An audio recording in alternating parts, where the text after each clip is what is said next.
Bonjour à tous et bienvenue dans cette nouvelle partie sur les opérations qu'on peut faire sur les limites de fonctions. Alors si vous n'avez pas vu les autres vidéos, je vous invite à vous inscrire sur leornian.net où vous pourrez voir le reste du cours de première S et notamment tout le chapitre sur les limites. Alors ici on a d'abord donc dans les parties précédentes défini ce qu'est une limite et maintenant on va parler des opérations qu'on peut faire sur les limites. C'est-à-dire d'abord commençons par la limite d'une somme. Donc, on considère deux fonctions f et g qui ont une limite finie ou infinie. Alors, dans ces cas, la fonction somme f plus g, c'est-à-dire la fonction f plus g, admet une limite dans chacun des cas décrits par le tableau ci-dessous. Donc, si f et g en un point A admettent une limite L, et ben L et L', et ben f plus g va admettre pour limite L plus L'. Si f c'est plus l'infini et g c'est L', bah L' plus l'infini ça va faire du plus l'infini. Et si f tend vers moins l'infini et g tend vers L', et ben moins l'infini plus une constante ça reste moins l'infini. Alors, autre cas de figure, f tend vers L et g tend vers plus l'infini. Bon bah dans ce cas on a du L plus l'infini, c'est la même, donc ce cas là c'est le même que le cas qu'on avait ici en fait. Et dans ce cas plus l'infini plus une constante ça reste plus l'infini. Si f et g les deux tendent vers plus l'infini, et ben f plus g va tendre vers plus l'infini, ce qui fait plus l'infini. Et si f et g tendent vers 1, si f tend vers moins l'infini et g tend vers plus l'infini, dans ce cas f plus g, bon on sait pas. C'est-à-dire la somme de quelque chose qui tend vers moins l'infini et de quelque chose qui tend vers plus l'infini, on ne sait pas si ça tend vers quelque chose ou pas.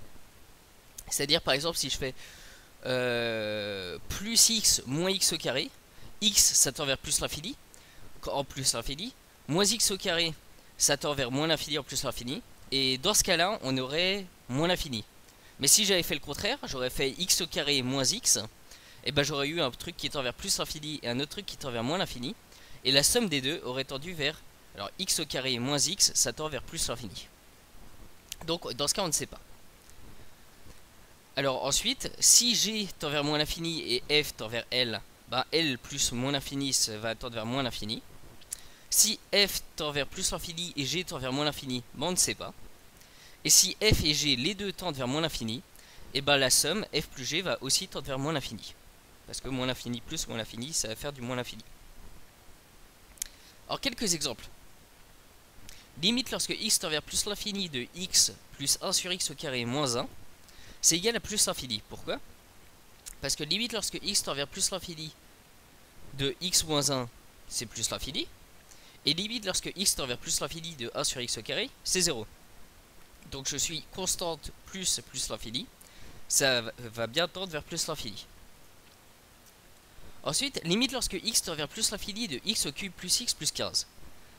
Alors ça c'est plus l'infini, parce que quand x tend vers plus l'infini, x au cube c'est plus l'infini, ça tend vers plus l'infini. Quand x tend vers plus l'infini, x plus 15 ça tend vers plus l'infini. Et donc plus l'infini plus l'infini, ça tend bien vers plus l'infini.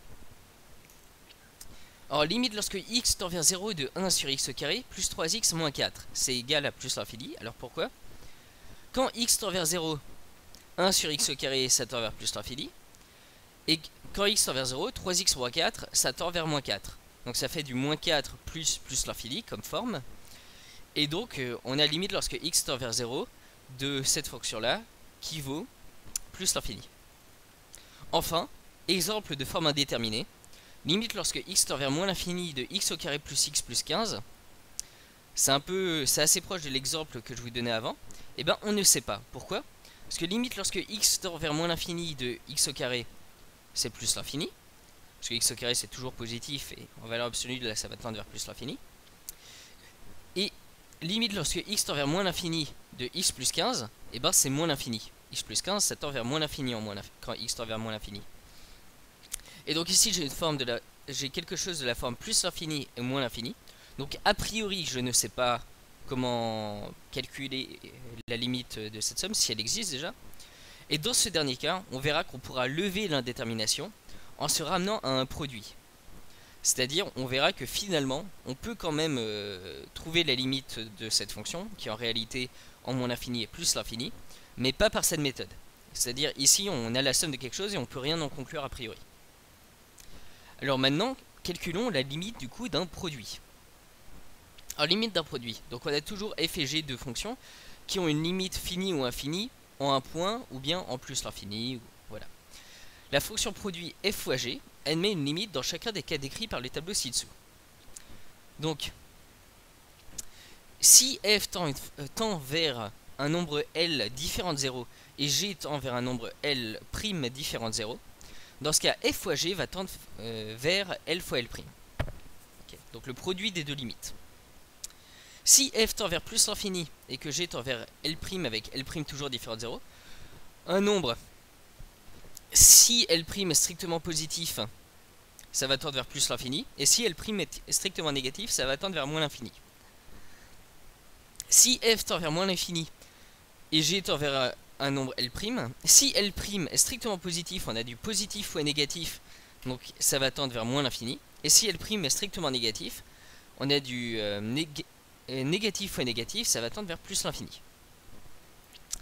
Or maintenant, là ici c'est les mêmes cas de figure, donc si f tend vers L différent de 0 et G tend vers plus l'infini, et bien si L est strictement positif, ça fait positif fois positif avec 1 qui est strictement positif et l'autre plus l'infini, donc ça tend vers plus l'infini.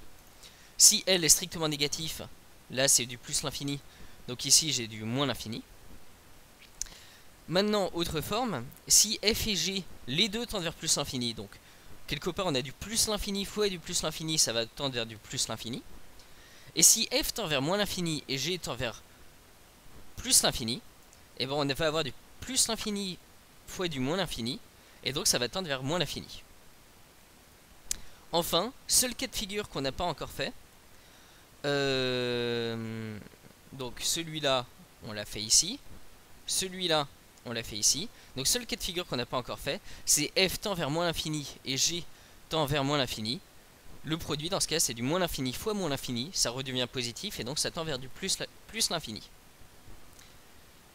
Par contre, alors on verra que si L est égal à 0 et si L' est fini, alors le produit f fois g tend vers 0.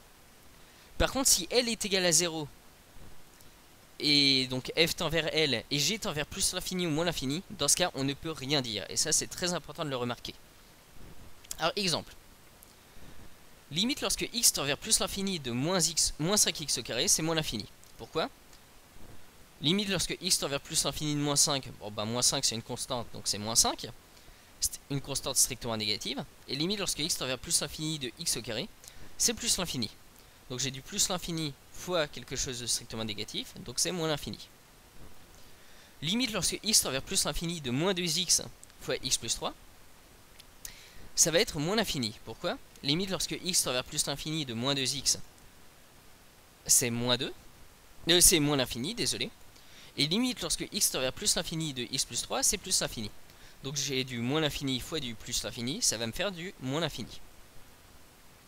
Limite lorsque x tend vers 0 plus de 1 sur x fois 3x plus racine de x, ça va être combien?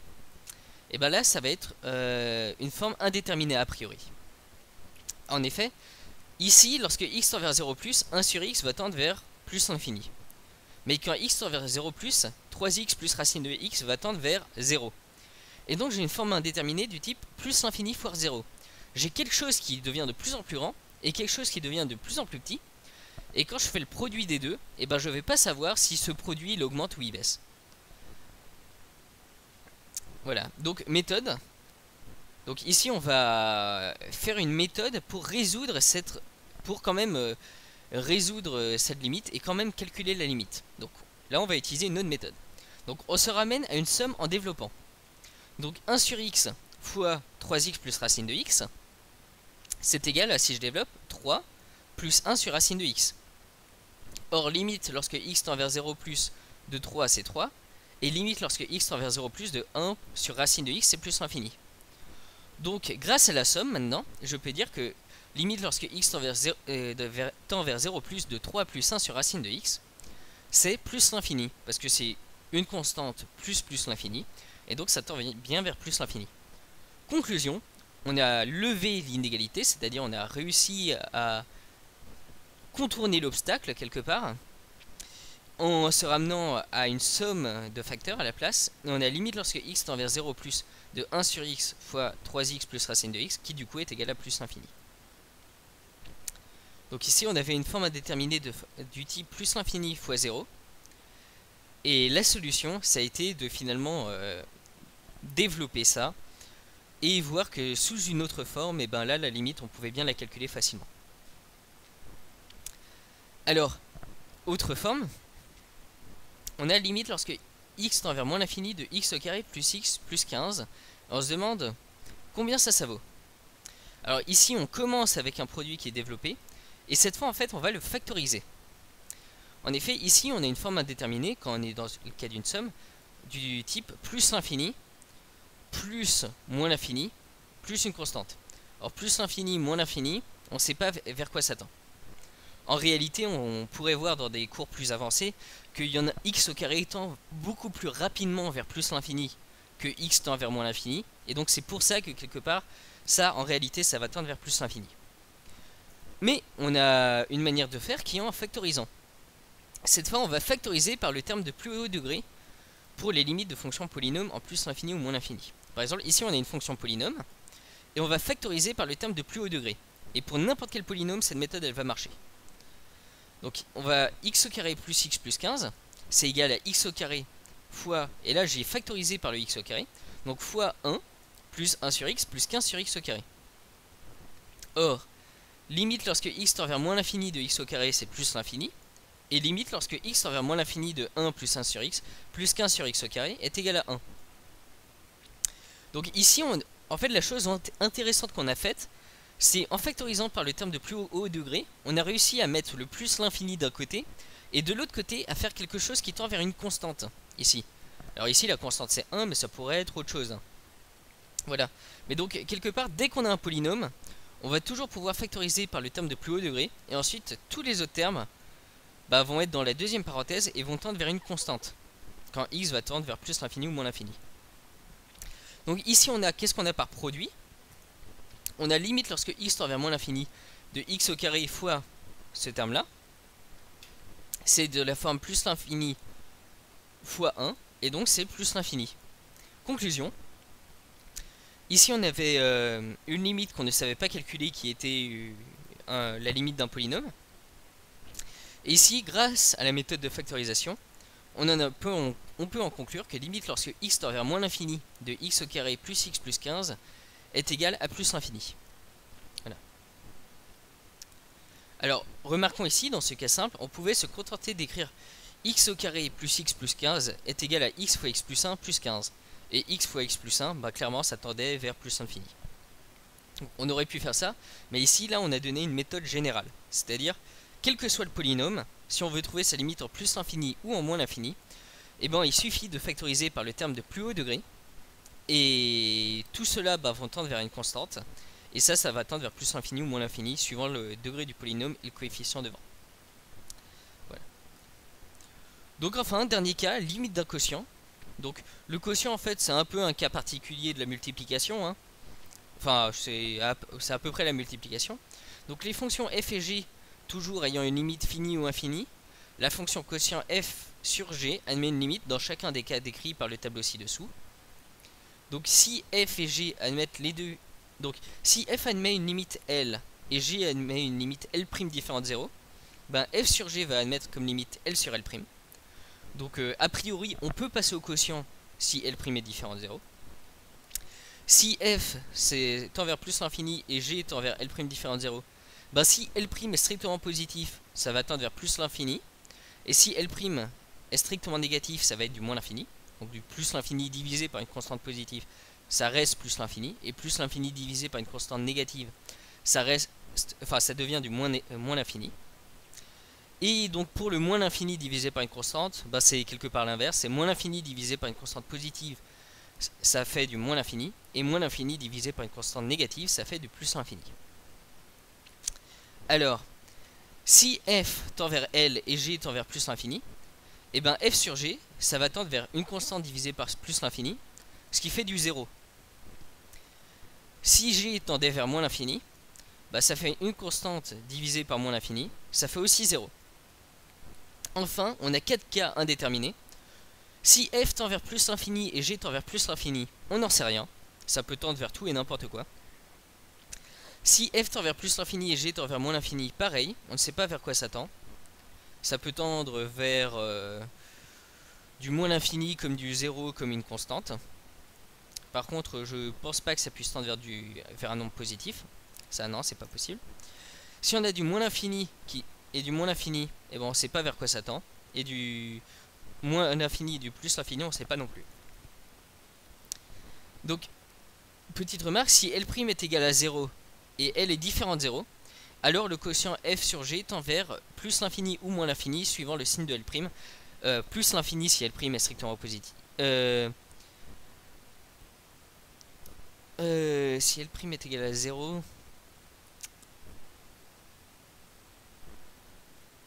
quoique non. Qu'est-ce que je raconte là? Je crois que ce résultat n'est pas vrai. Parce que f sur g peut être une fonction qui oscille entre plus l'infini ou moins l'infini. En fait, valeur absolue de f sur g va tendre forcément vers plus l'infini. Mais f sur g, je crois qu'on peut rien dire. Donc là, je crois que c'est une petite erreur. Voilà. Donc, maintenant, des exemples. En fait, pour voir que f sur g peut ne tendre vers rien, c'est pas du tout évident. Pensez à la fonction...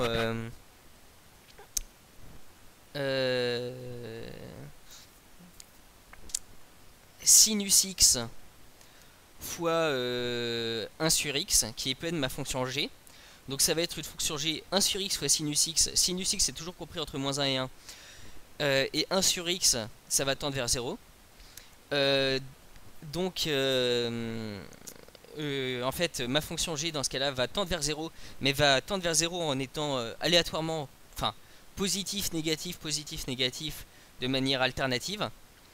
Et f, si f par exemple tend vers 1, et ben dans ce cas f sur g va alternativement aller vers plus l'infini, moins l'infini, plus l'infini, moins l'infini, enfin se rapprocher et osciller comme ça en fait. Donc f sur g va ni tendre vers plus l'infini ni vers moins l'infini. Par contre on va avoir valeur absolue de f sur g qui tend vers plus l'infini. Alors maintenant en faisant quelques petits exemples. Limite lorsque x tend vers moins l'infini de moins 3 sur 2x au carré plus 3, c'est égal à 0. Car si x tend vers moins l'infini, limite lorsque x tend vers moins l'infini de moins 3, bah c'est moins 3. Et limite lorsque x tend vers moins l'infini de 2x au carré plus 3, et bah c'est plus l'infini plus une constante, donc c'est plus l'infini. Et donc j'ai une constante divisée par du plus l'infini, ça tend vers 0.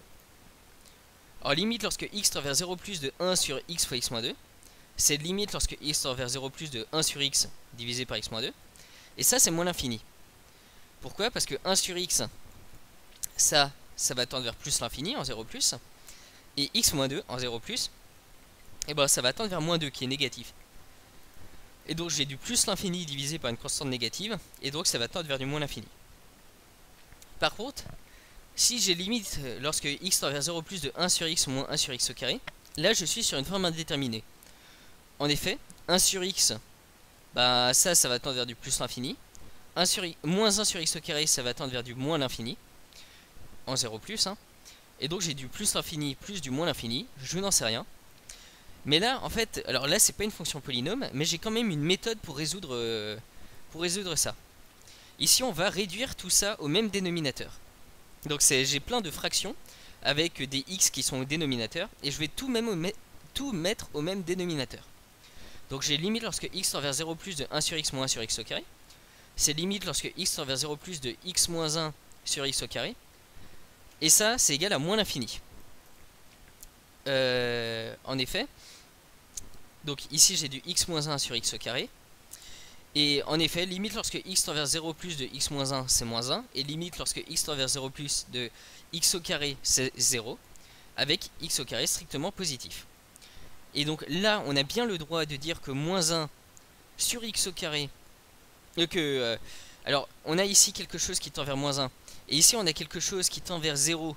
Mais qui tend en étant toujours positif. Et c'est ça qui est très important. Donc ça tend vers une constante négative. Et ça tend vers 0 en étant tout le temps positif. Très important.